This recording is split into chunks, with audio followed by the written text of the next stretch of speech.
ಇತ್ತೀಚೆಗಷ್ಟೇ ನಟ ತರುಣ್ ಹಾಗೂ ನಟಿ ಸೋನಾಲ್ ನಡುವೆ ಅದ್ದೂರಿ ಮದುವೆಯಾಗಿತ್ತು.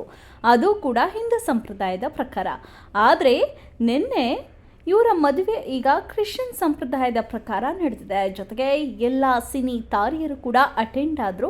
ವಿಶೇಷವಾಗಿ ಸೋನಲ್ ಅವರು ಮಂಗಳೂರಿನವರು ಆಗಿರೋದ್ರಿಂದ ಮಂಗಳೂರಿನಲ್ಲಿ ಒಂದು ಕ್ರಿಶ್ಚಿಯನ್ ಜೊತೆಗೆ ಒಂದು ಹೋಟೆಲ್ನಲ್ಲಿ ಜೋರಾಗಿ ಸೆಲೆಬ್ರೇಟ್ ಮಾಡಿದರು. ಜೊತೆಗೆ ನಿರ್ದೇಶಕ ತರುಣ್ ಏನಿದ್ದಾರೆ ಅವ್ರ ಜೊತೆಗೆ ಮಸ್ತಾಗಿ ನಟಿ ಡ್ಯಾನ್ಸ್ ಕೂಡ ಮಾಡಿದ್ದಾರೆ. ಯಾಕಂದರೆ ನಟ ತರುಣ್ ಹಾಗೆ ನಿರ್ದೇಶಕರಾಗಿರುವಂತಹ ತರುಣ್ ಅವರು ಹಿಂದೂ ಸಂಪ್ರದಾಯದಂಗೆ ಮದುವೆ ಆಗಿರೋದು ನಮಗೆಲ್ರಿಗೂ ಗೊತ್ತಿದೆ. ತುಂಬ ಅದ್ಧೂರಿಯಾಗಿ ಮದುವೆಯನ್ನು ಆಗಿದ್ರು.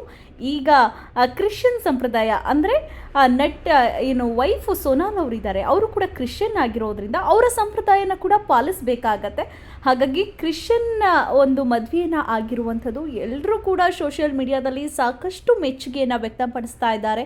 ಅಂದರೆ ಇತ್ತೀಚಿನ ನಟ ನಟಿಯರು ಬೇರೆ ಬೇರೆ ಜಾತಿ ಜನಾಂಗದವ್ರನ್ನ ಮದುವೆ ಆಗ್ತಾ ಇದ್ದಾರೆ. ಅದ್ರ ವಿಶೇಷವಾಗಿ ಅಂದರೆ ಮನೆಯವರು ಕೂಡ ಒಪ್ಕೊಂಡು ಮಾಡೋದಿದೆಯಲ್ಲ, ಅದರಲ್ಲೂ ಕೂಡ ತರುಣ್ ಅವರ ಅಮ್ಮ ತುಂಬ ದಿನಗಳಿಂದ ಕಾಯ್ತಾ ಇದ್ರು ತರುಣ್ ಅವರ ಮದುವೆಗೆ.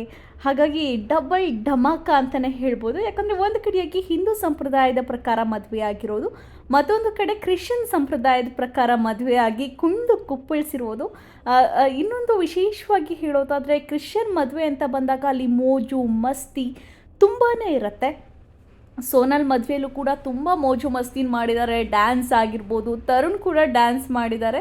ಟೋಟಲ್ ಆಗಿ ಇಡೀ ಸಿನಿ ಇಂಡಸ್ಟ್ರಿಗೆ ಖುಷಿಯಾಗಿದೆ. ಅದರಲ್ಲೂ ಆ ಒಂದು ಏನು ಹೇಳ್ತಾರೆ, ಆ ಒಂದು ವೈಬ್ಗೆ, ಆ ಜೋಡಿಗೆ. ಯಾಕಂದರೆ ತರುಣ್ ಮತ್ತು ಸೋನಾಲ್ ನಡುವೆ ಸಾಕಷ್ಟು ವರ್ಷಗಳ ಅಂತರ ಇದೆ. ಅಂತರ ಇದ್ದರೂ ಕೂಡ ಖುಷಿಯಾಗಿ ಒಂದು ದಾಂಪತ್ಯ ಜೀವನಕ್ಕೆ ಕಾಲಿಟ್ಟಿದ್ರು. ಈಗ ಕ್ರಿಶ್ಚಿಯನ್ ಸಂಪ್ರದಾಯದ ಪ್ರಕಾರ ಮತ್ತೆ